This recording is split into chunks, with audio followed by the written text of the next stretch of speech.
नमस्कार, स्वागत है आपका धार्मिक दर्शन टॉक पर। आज हम आपको लेकर चलेंगे भविष्य के उस रहस्यों से पर्दा उठाने जहां भगवान विष्णु का आखिरी अवतार कल्कि कलयुग के अंत में प्रकट होगा।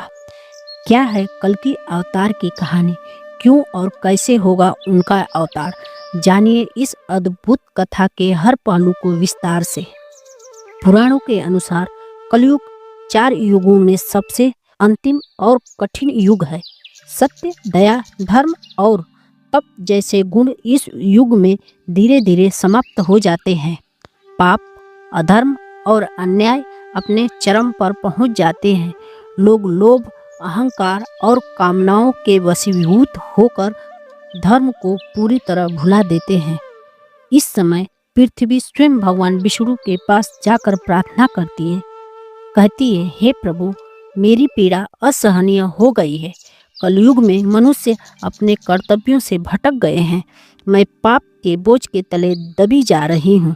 आप कृपा कर मेरा उद्धार कीजिए। पृथ्वी की यह पुकार सुन भगवान विष्णु को कल्कि अवतार के लिए प्रेरित करती है। भगवान विष्णु ने घोषणा की कि वे अपने अंतिम अवतार के रूप में संभल गांव में जन्म लेंगे। संभल, जो वर्तमान उत्तर प्रदेश के मुरादा जिले में स्थित है, वह स्थान जहां भगवान कल्कि का जन्म होगा। उनका जन्म विष्णु यश नामक ब्राह्मण के घर होगा। विष्णु यश और उनकी पत्नी सुमति का घर साधना और भक्ति का केंद्र होगा। जब कल्कि का जन्म होगा तो पूरे गांव में दिव्य प्रकाश फैलेगा। देवताओं ने आकाश से पुष्प की वर्षा। भगवान विष्णु के अब तक 9वां अवतार हो चुके हैं और 10वें अवतार की प्रतीक्षा चल रही है। पुराणों में भगवान के 10वें अवतार की जो तिथि बताई गई है, उसके अनुसार भगवान सावन मास के शुक्ल पक्ष की पंचमी तिथि को जन्म लेंगे। यह पावन तिथि इस वर्ष 12 अगस्त को है।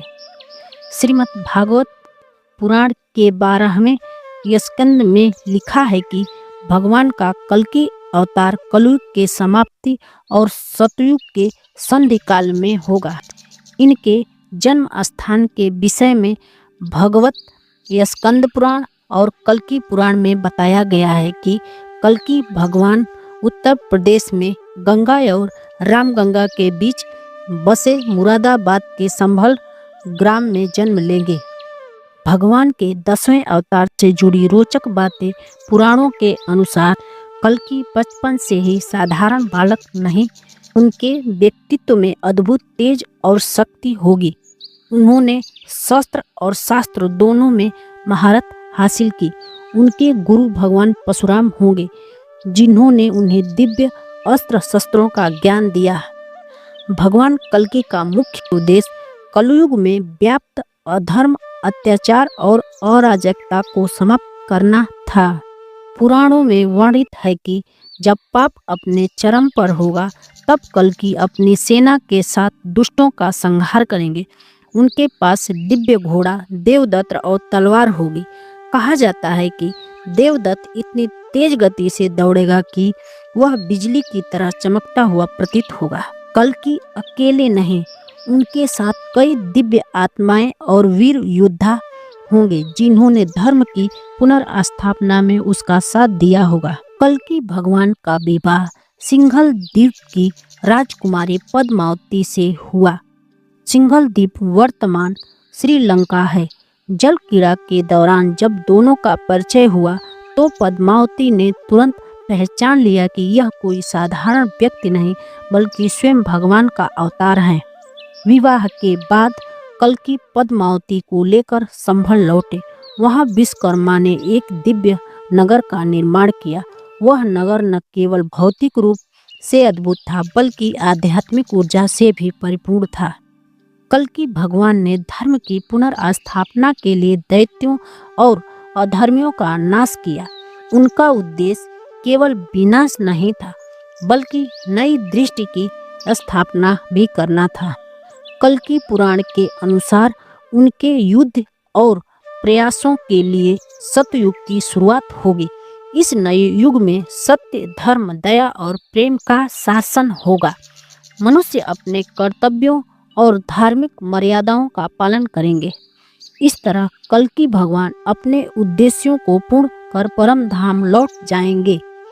कल्कि अवतार की कथा केवल भविष्यवाणी नहीं, बल्कि यह हमें आत्मचिंतन का अवसर देती है। क्या हम भी कलयुग के प्रभाव में धर्म, सत्य और न्याय को भूल रहे हैं? यह कथा हमें प्रेरित करती है कि हम अपने जीवन में धर्म को अपनाएं और ईश्वर पर विश्वास रखें। तो दोस्तों, यह थी भगवान कल्कि के अवतार की कथा। अगर आपको यह जानकारी पूर्ण लगी तो इस वीडियो को लाइक करें और शेयर करें।